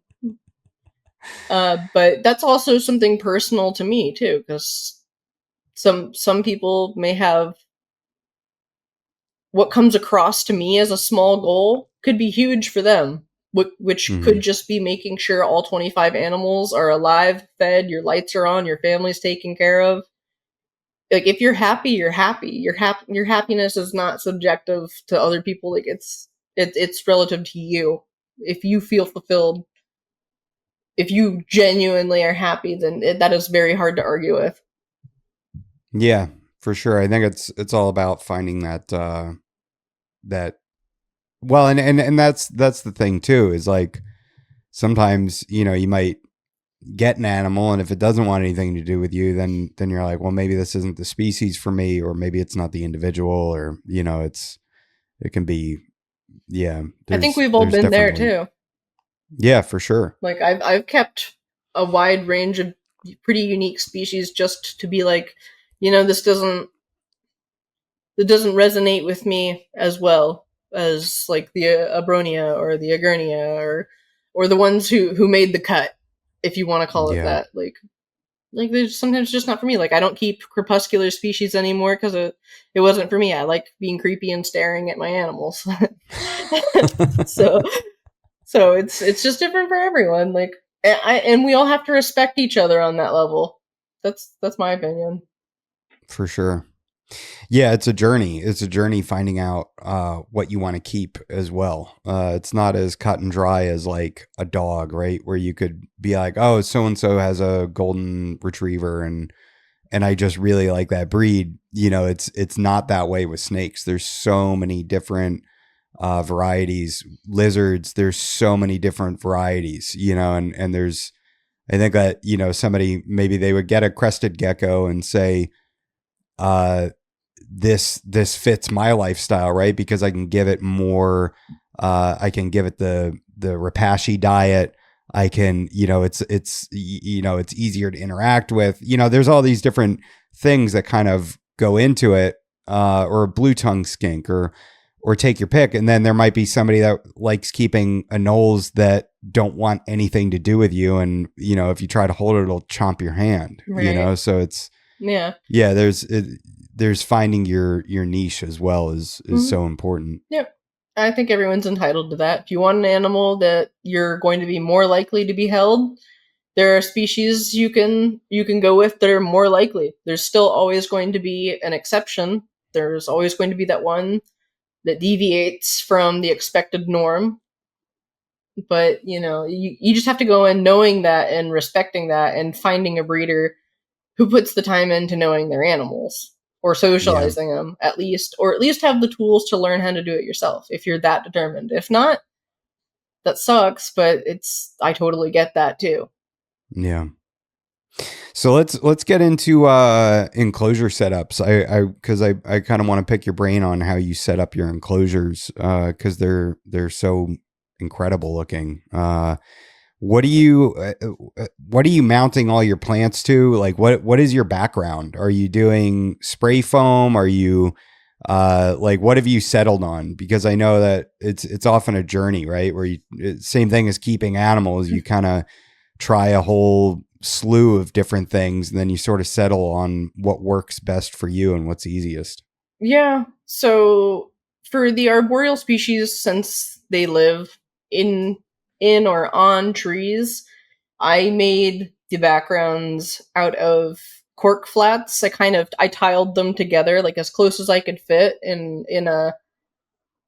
kind of created a pattern I liked because obviously they're all regularly shaped. And then I did use spray foam, and after I always try to patch it up with substrate before it's fully cured, but I usually take too long. I don't move fast enough. And plus, then at the end, once it's cured and expanded, I end up ripping pieces off anyway to remove like some really bubbly pieces and make it look more uniform. And then I'll just go in and glue on more substrate. Uh, I've made backgrounds like rocky backgrounds from the PVC, not the PVC, the insulation foam, like stacking it, carving it, sanding it. Last time I did that, I did 2 or 3 backgrounds, and it took like weeks. It took forever. Sure.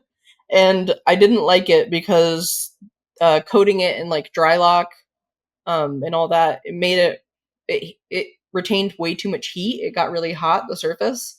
Really? And then also my skinks would really like to climb all over it, and it was very, very loud, and that was distressing for me.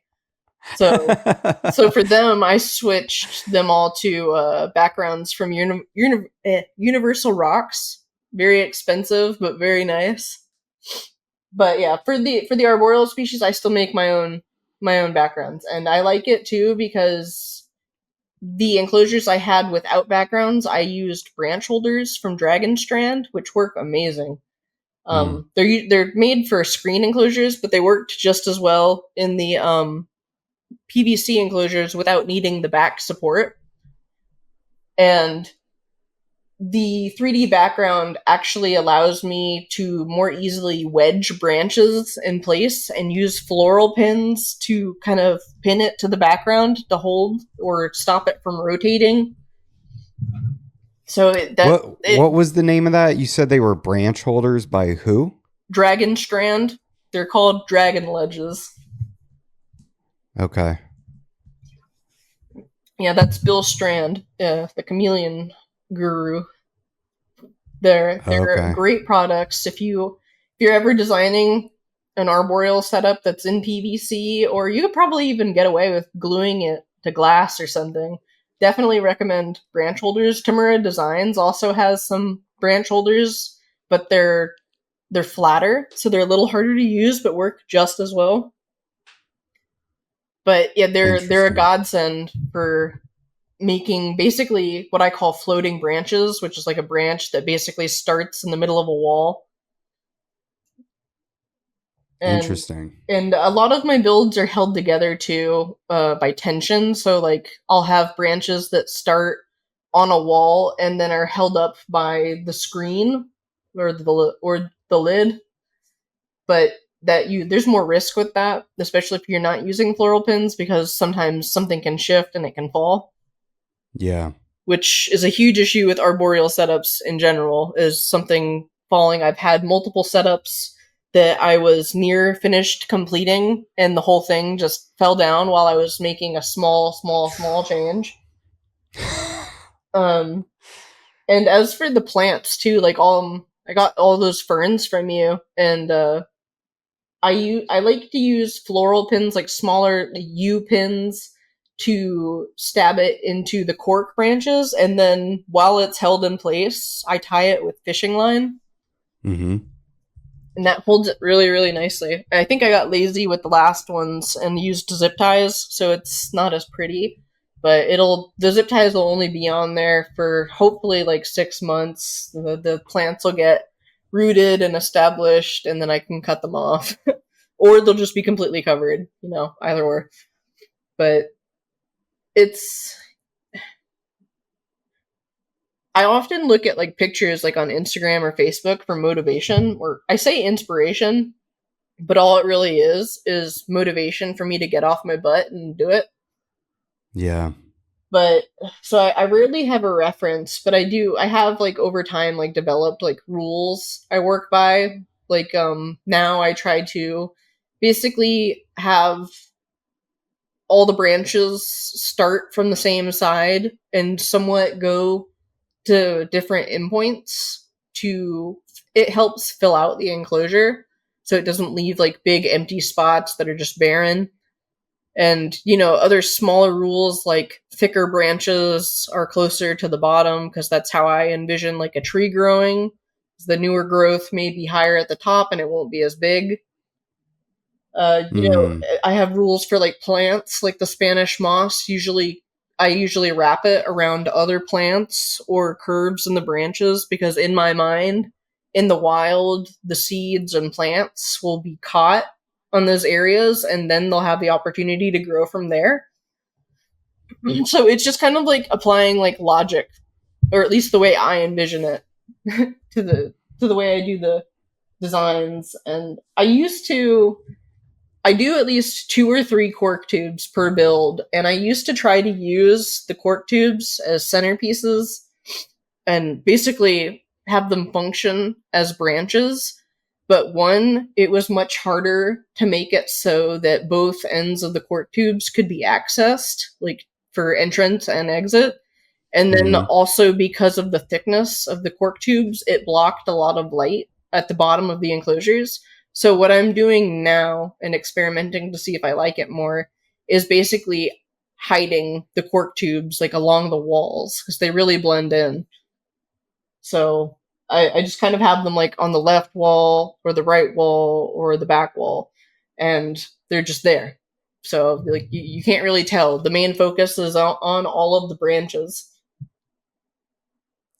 And are they the hollow cork tubes? Do they hide out in those a lot? Yeah. They'll go in the cork tubes. They'll pass through them. They'll share them. They'll sleep in them. They'll also like curl up in moss, in the Spanish moss.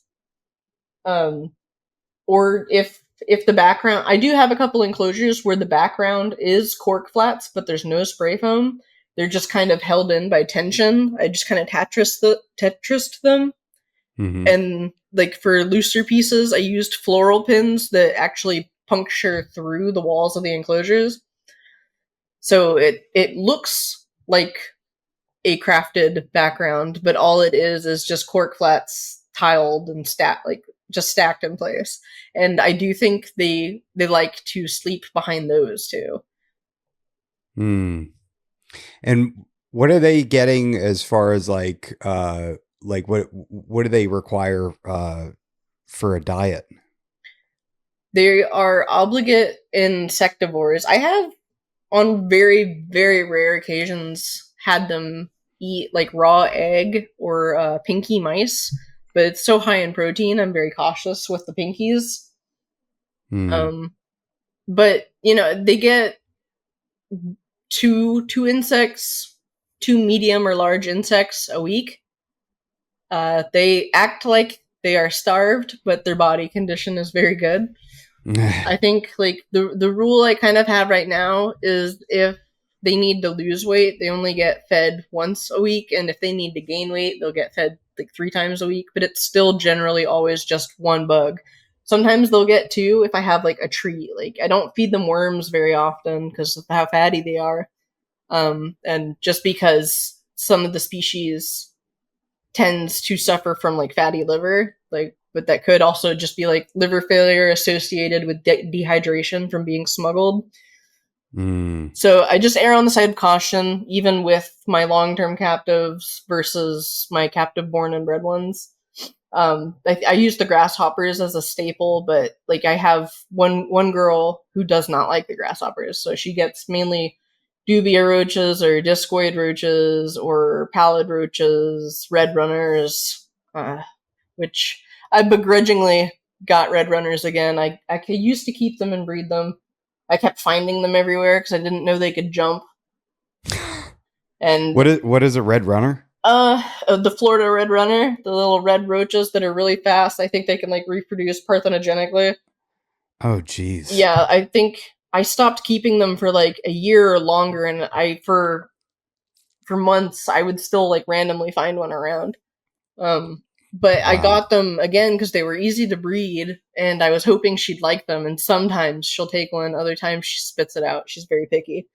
But yeah, and I did get like worms again. I very, very rarely get worms. I got some super worms, some mealworms, but I suck at keeping them alive.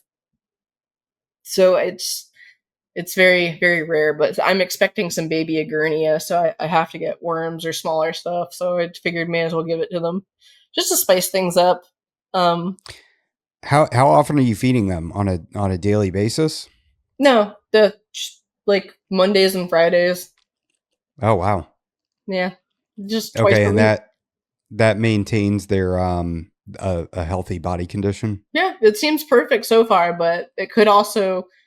I also put a lot of care into gut loading my insects, so that might, and also it would depend too on the type of insect. Like grasshoppers are fairly high in protein, but I honestly don't know enough to like know the I guess nutrition table, as you could put it, for like each Yeah. species of like roach and species of grasshopper.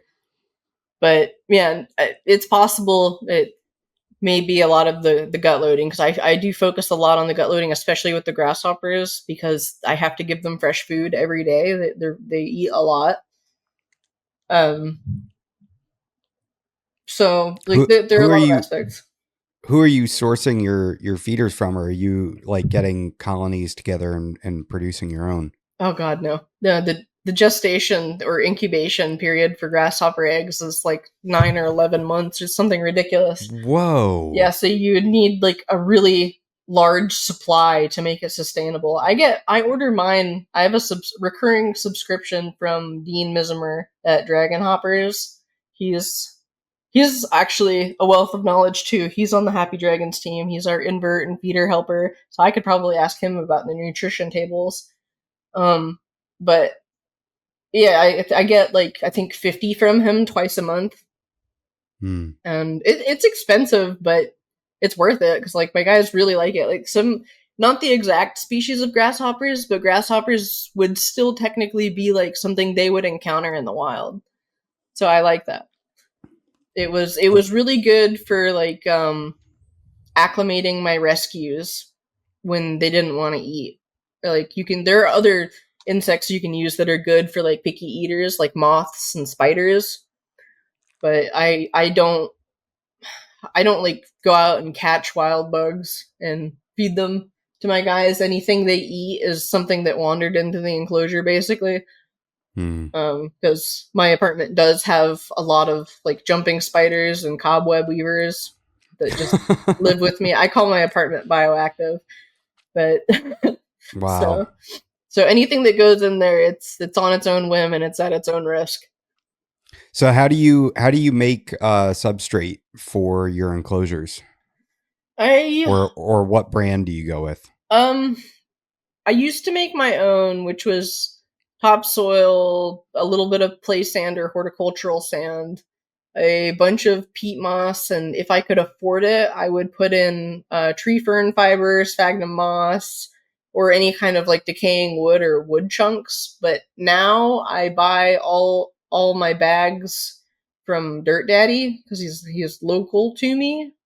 And he's very good people, and his substrate mix is essentially the same as what I was making, and it's just easier than lugging in 8 50-pound bags of substrate.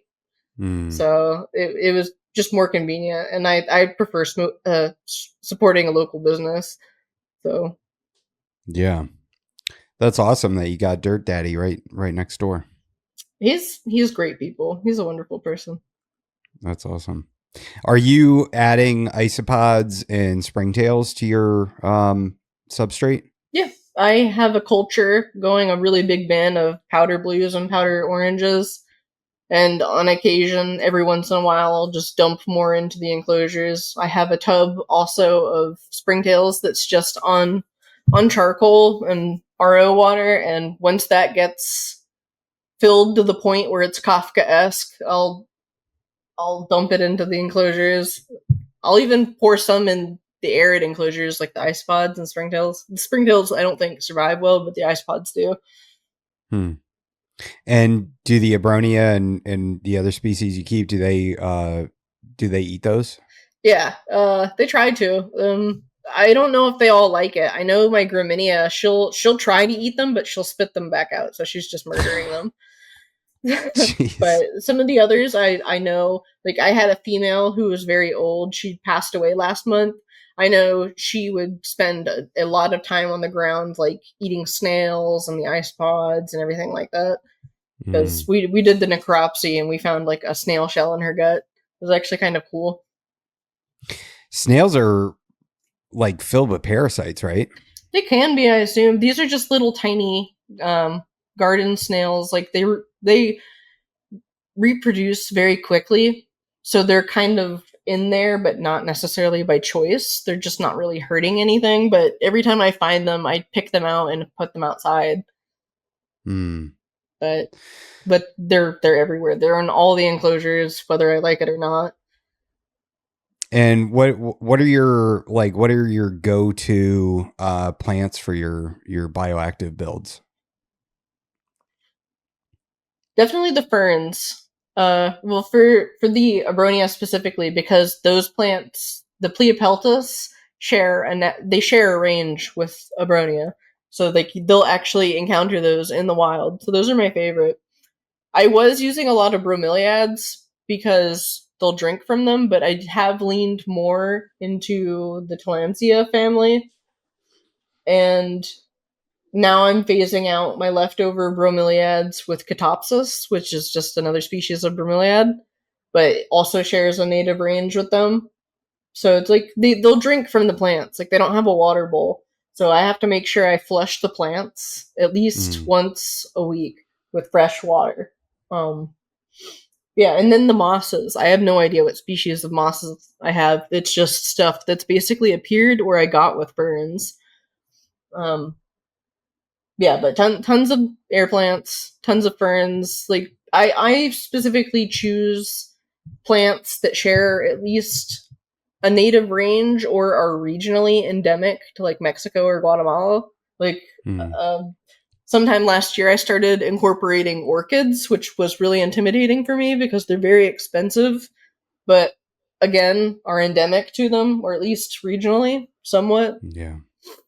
They don't really, the orchids don't really, it was more for me than them, but they use the bromeliads, the catopsis, the air plants. They'll shove their face in them, they'll drink in them, they'll crawl all over them, they'll molest my plants. That's like I always say my Graminia is she's the plant terrorist, because if I touch a plant, then she has to go sit on it, and she'll like knock it down or flatten it. But for the most part, they survive. Mm-hmm. Sometimes the leaves will break, depending, but other than that, they're fine. I just pick them back up and put them right back. Okay. And what about misting? Are you misting by hand, or are you using like a misting system? Both. I do have a Mist King system. I switched out 4 of the enclosures to different nozzles that came from Ryan Turnquist, so that I could I was using 3 pumps. So with his new nozzles, I was able to attach 2 more enclosures so I could phase out a pump. But with the PVC enclosures, I still spray at least once a week. With the hybrid enclosures I have, which are PVC but have screen cutouts on the side, I'll mist twice a week. Just because that higher airflow, like some of like the Spanish moss needs that extra spray to stay happy and alive. Mm-hmm. But yeah, no, it's actually funny too, because around when I tend to mist in the day when I do my rounds with the manual misting, usually during or immediately after the automatic mister will go off. So, really? Yeah, so it's bad timing, but it still works. Like I've only been testing the PVC enclosures for about a year. So like I'm still trying to nail down like that misting frequency, because like sometimes my Spanish moss dries out. Other times, if it's like a thick stack, it stays too wet and it rots. So like there's a balance that I'm still trying to find. Is there a way you could hook that up to like a herpstat or something and just run it off of a humidity set point? So like if it drops too low, turn on the Mist King and then run the fans if it gets too high? Yeah, I mean, you could absolutely use a hygrostat probably for the mister, and for regulating the fans, like the humidity triggers. I kind of did both independently. One would be each of the PVC enclosures, because they're mounted with fans. They each have their own hygrostat. It's not a herpstat. It's something from AC Infinity. I really like it, mainly because I can do it from my phone and didn't have to buy the spiderweb one.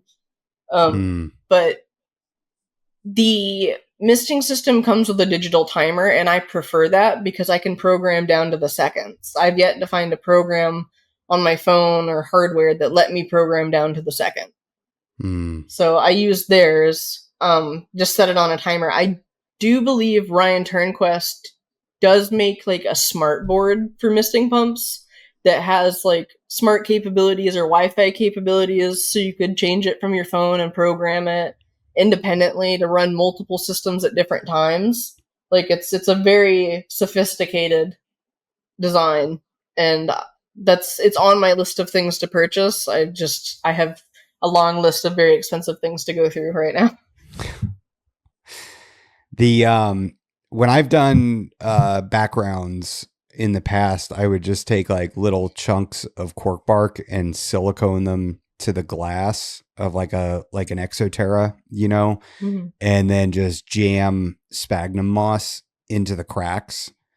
I think it's probably the easiest background I've ever done. I really hate working with foam. I despise it. It's not great. I think the last few times I did it for 8 enclosures, and then towards the end I forgot to wear gloves once or twice, and that stuff sticks to your hands forever.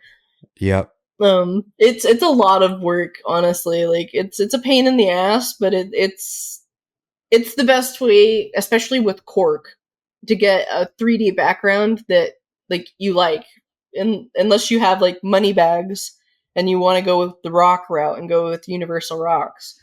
Yeah. But and you know, honestly, I think I did the math one time. And it was like buying a background from Universal Rocks, like a big background, like a 6x2, and then comparing it to like the cost of like foam or cork and spray foam and substrate. Like I think it was about the same, especially the spray foam. Really? That stuff's expensive.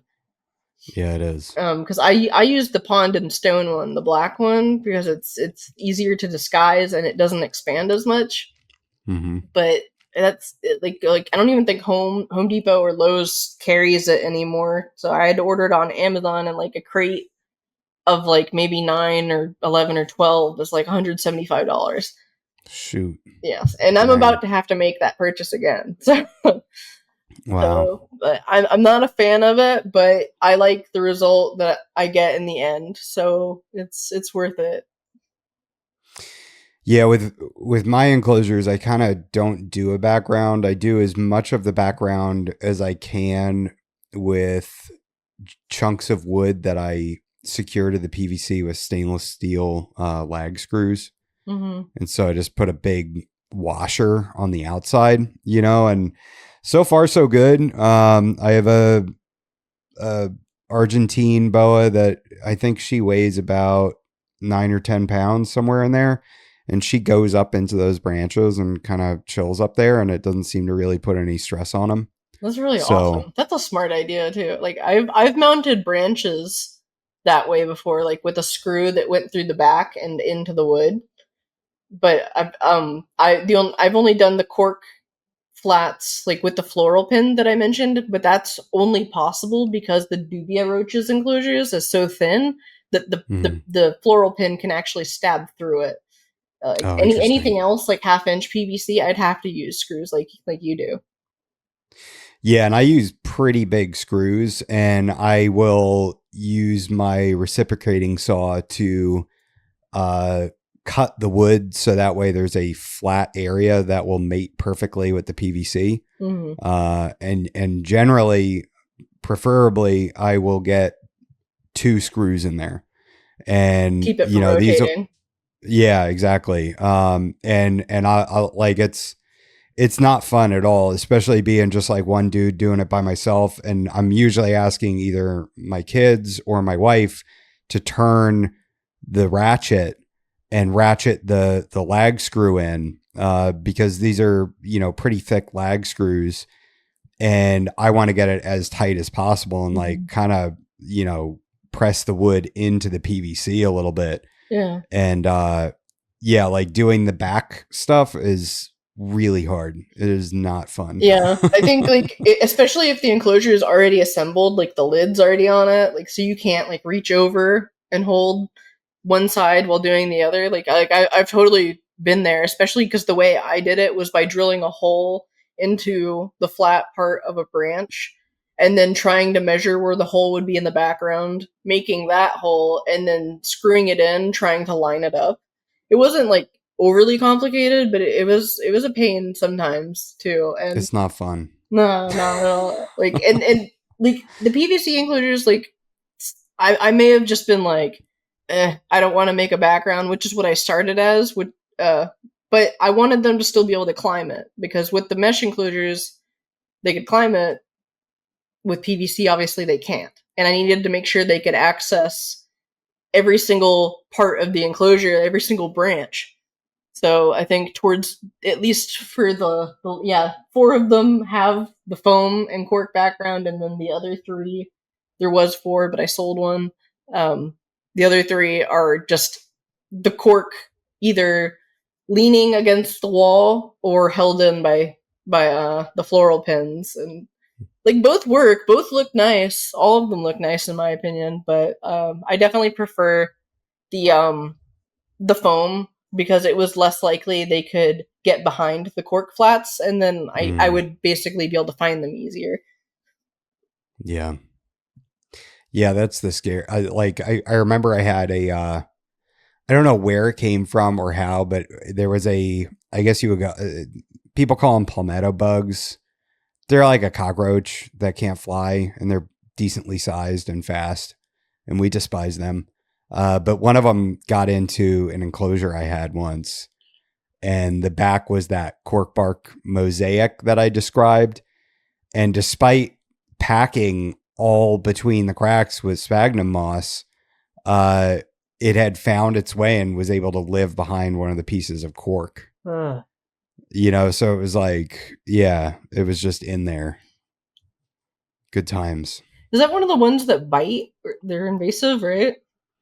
No, I'm almost 100% sure that they're native here. They just, it's like the Florida cockroach that we have, and I remember asking a guy, like a bug guy, an exterminator. I was like, are these I said, we found one and I'm worried that there's more. And he said, no, usually when you find those, they kind of wandered in and then found a water supply or something, and they just kind of hunker down, but they're not like a German roach, which we have those, probably across most of the country.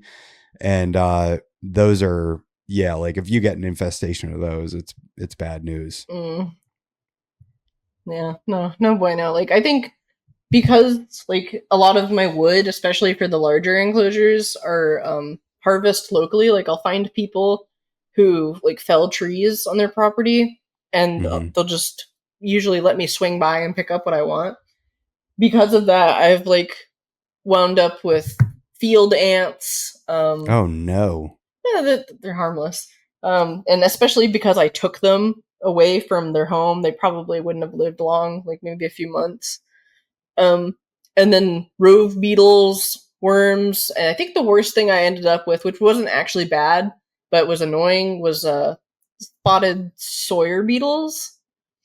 So like they would come out at night. I'd find them all over my ceiling, and the larva will bore holes, and you'll just find like these sawdust piles around the enclosure. Yeah. So I didn't like them because that meant my wood would have a vulnerability and possibly decay slightly faster in that spot. So I wasn't a fan of them, but it wasn't the end of the world. I think the worst thing I had, and the thing that led me to freeze and bake all of the wood I've had ever since then, is the powder post beetles. Is that like mealybugs? Kind of similar to what you were describing. You find these tiny holes, and oh geez Louise. Did you hear my Google go off? She started talking to me. She's so nosy. What the heck? Yeah, she's in live mode right now. How did that happen? Anyway, sorry about that. It's a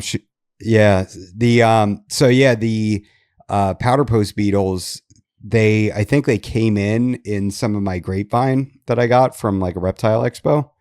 And I had like a whole pile of it in the corner of the room for cage construction. And I kept noticing the sawdust piles on the ground.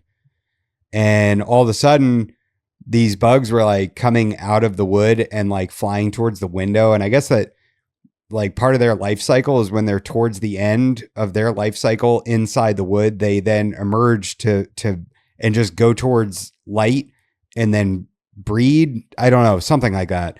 And so they were going to the window and dying on the windowsill. And that made me lose my mind. I was like, everything went into the oven at 140 degrees for like 12 hours. And then I started storing everything in a chest freezer.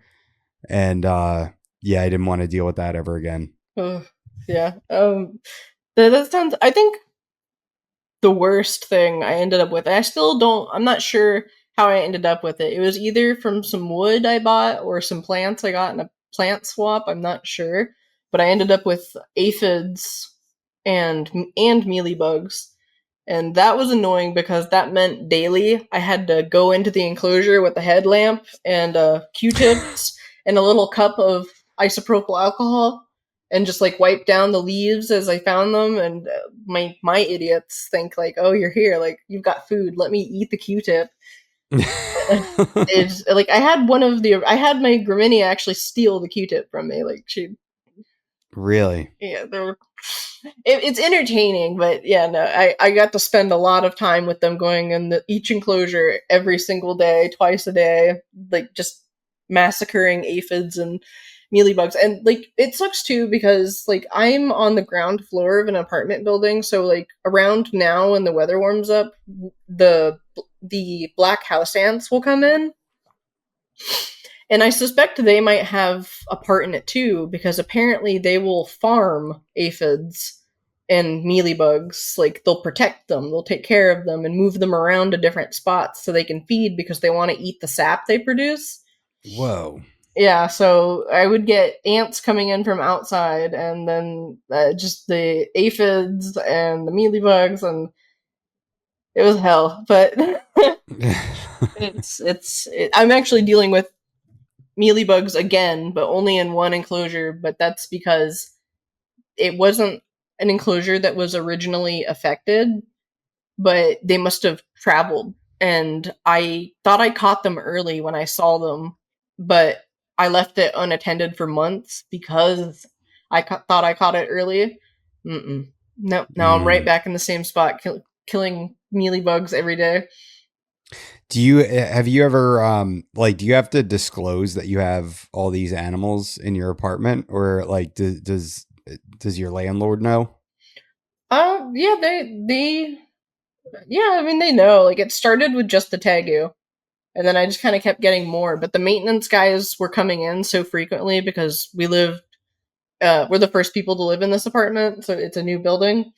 And so with all the issues, like with leaks and everything, they'd just come in and look, and they're just totally cool about it. They don't care. Like, that's cool. So like they're chill. Like, I think I had the maintenance guy come in yesterday for a leak, and I was like, "Hey, you want to see like a really rare reptile that you'll probably never see in your life?" And he was like, "Hell yeah!" So we covered most everything. I mean, caging, nutrition, handling. What about supplementation? What are you using for supplements, and how often are you supplementing? There are a few considerations there, and it's kind of difficult because there's no consensus on a supplement schedule, especially across vets. I follow the advice of Dr. Stahl at Stahl Exotics in Virginia. He's a very well recognized vet. It's basically calcium. They get calcium once or twice a week. So if they're only fed twice a week, they either get calcium 50% of the time or 100% of the time. It varies. And then the vitamin D3 without beta carotene, they get like once a month, maybe once or twice a month. I think I do it once every other week. And I personally use Arcadia products because it's otherwise very difficult to find like a multivitamin that doesn't have beta carotene in it. And I specifically avoid beta carotene because I work largely with obligate insectivores, and there's studies that show that by providing beta carotene, which is a precursor to vitamin A, and retinol being preformed vitamin A, that obligate insectivores either can't convert beta carotene as efficiently into vitamin A, or the converted version of it is incompatible with them because it's plant-based rather than animal-based like retinol. So what happens is if you like give, say, an insectivore beta carotene along with your multivitamin every single week, because it's a fat soluble vitamin means it's stored long term in the liver. So because they can't use it, it just stays there and collects more, and you keep compounding it by adding more with the frequent supplementations. And it builds up and causes a toxicity and also a deficiency in vitamin A, which is very bad because I believe it's vitamin A that has a near direct role in assimilation of vitamin D. So like it's a compounding issue. Like, vitamins are very linked. It's not uncommon at all for one vitamin to be necessary for the absorption of another, or there's at least some degree of a relationship. But yeah,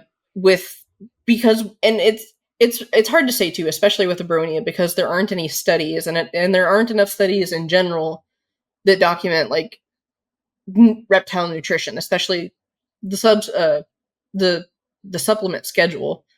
So just I've been doing this for 2 years, this new modified. When I switched to the reduced supplementation schedule, I've done blood work on a couple of the reptiles, and from comparing like the Abronia to similar species, because we don't have enough information on Abronia, all their levels seem within very good ranges. So it seems to be working perfectly fine. Who is your vet that you're getting blood work done on a Abronia? And it depends on the Abronia. It's very difficult to draw blood on some, like a lizard that weighs less than 30 grams. Like, yeah, it's hard to get enough blood, and it's also very expensive to get the testing done. So, like, I see Dr. Bignall at Stahl Exotics if I don't go see Dr. Stahl himself. Wow. And you're getting ultrasounds done as well? Yeah, it depends. If there's something wrong and we think there's something that benefits, that we could get more answers from it. Like with the gravid female, it was significant for her because she stopped eating very early in the pregnancy.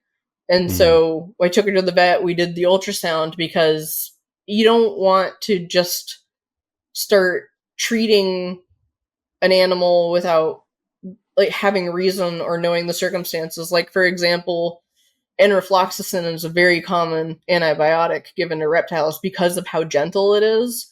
But the thing is if it's a gravid female, enrofloxacin can actually cause like malformations in the bones of the fetuses. So like, you want to know before you make a decision like that, just to be on the safe side. And plus, I go to my vet and I tell them, if you tell me you think I should do something, I'm going to do it. Like, if you say we should do a scan of some sort, or a medication or a treatment, like, I'm going to do it. I trust them.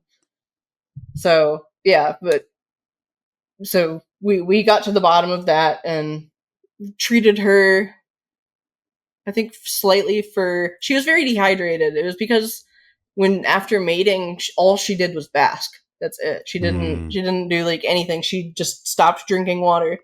So she got very dehydrated, and she stopped pooping too. So she got constipated, and that was why she stopped eating, was because she was so full of poop. So so we ended up hydrating her enough to put her on lactulose, which just draws moisture from the surrounding tissues to the gut. She was able to poop and then immediately started eating again. Wow.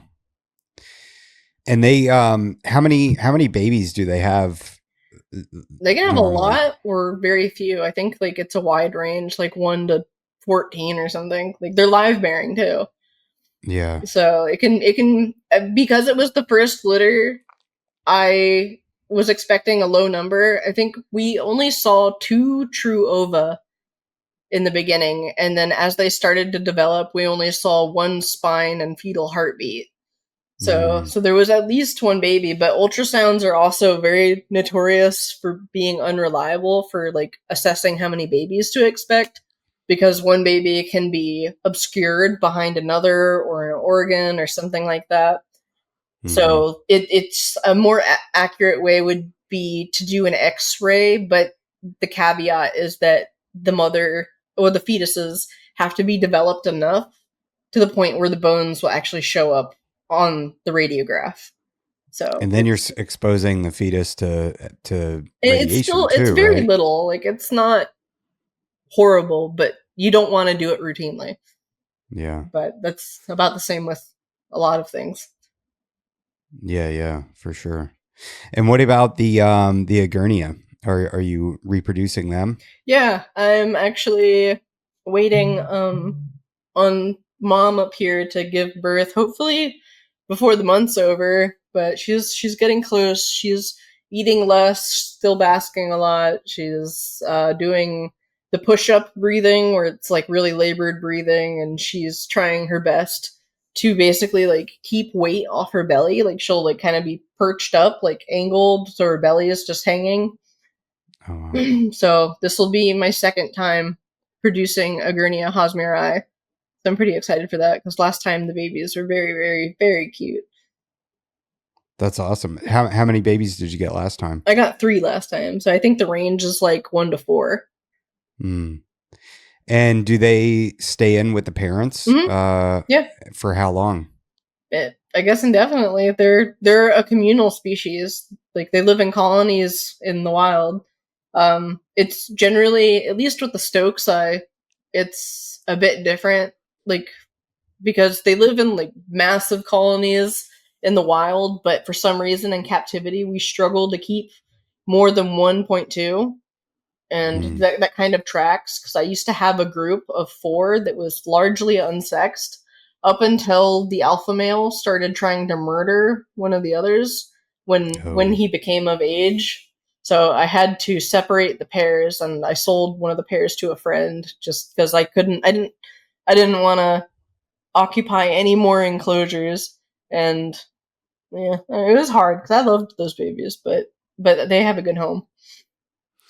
What is another lizard that you could see yourself keeping in the future, but you haven't gotten yet? Shinosaurus? mm, I used to like Shinosaurus, but it's kind of lost its allure. One I really really like. I think my official dream species. I'm pretty sure I'll never keep in my life because now, because of how ethical I've become in the hobby, the chances of ever finding one legally imported are very very small. But I would like to keep Smog gigantus, which is the giant sun gazer. The giant sun gazer. I have to look this up. It's a big armadillo lizard. Oh, okay. Huh. That sounds cool. But they're very very protected. So And is anybody working with them in captivity? I do know one person. I don't know if they've disclosed it publicly, Okay. but I do know because they were offered 2 females and they were asking me if I knew where to find a male, and I was just like, I wish. but Oh, wow. so maybe he'll produce them. Maybe I Here, can snag a baby, but then it's just like you're looking at an expensive lizard that's social. Yeah, they're gorgeous. yeah, that thing is wild. Look at the tail on that. Like Those are some I've seen them spikes. circulating at like reptile expos in like Korea or Japan. Like they get all sorts of really rare stuff, and it's almost upsetting because I'm assuming it's not legal, but maybe I don't know the regulations in Japan and Korea, so I have no idea. Yeah.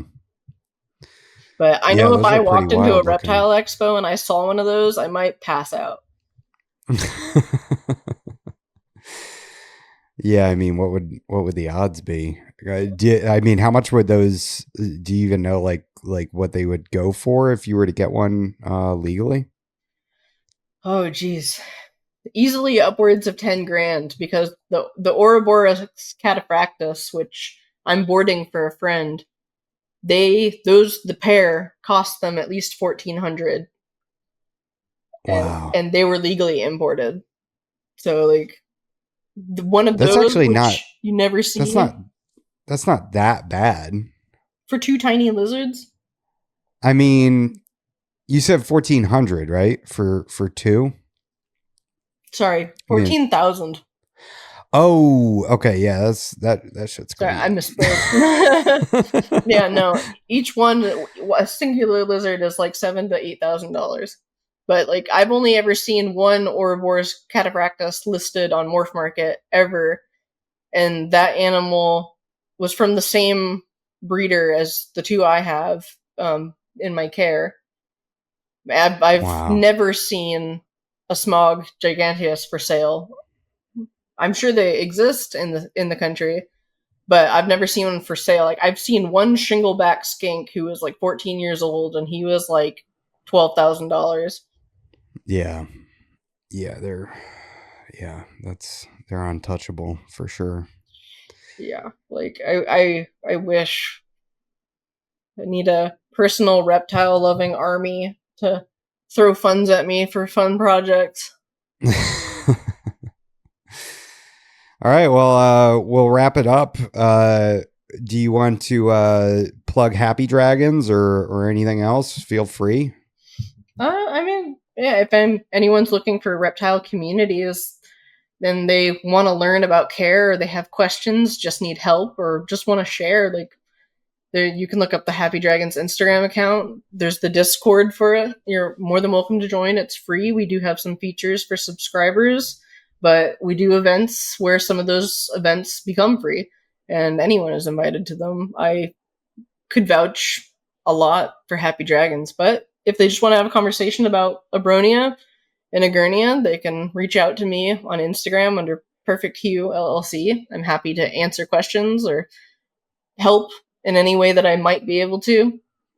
But that's really about it. I'm always happy to talk to people. Hell yeah. Well, thank you, Sav. I appreciate you coming on.